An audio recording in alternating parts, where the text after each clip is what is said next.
This is the Curley Elementary School.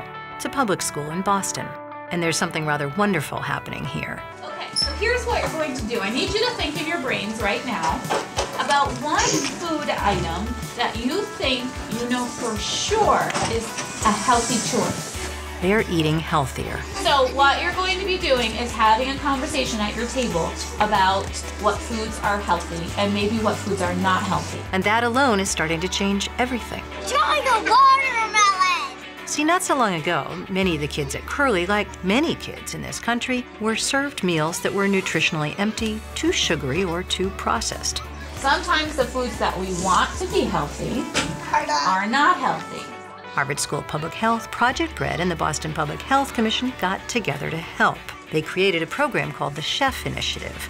Harvard School of Public Health analyzed menus and recipes to ensure that they met standards of healthy eating grounded in the latest research. The chef had to make sure it looked good and tasted good, or kids wouldn't eat it. And Harvard School of Public Health developed a plate waste study. By measuring what kids were leaving on their plates, it was obvious they were eating more vegetables, whole grains, and good stuff. Today, teachers and parents have noticed that the kids of Curley are doing better in school.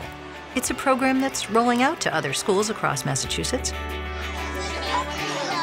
Harvard School of Public Health believes that if kids develop the habit of healthy eating, they will carry it with them throughout their adult lives. And that just might be one of the most valuable, life-changing lessons learned at school.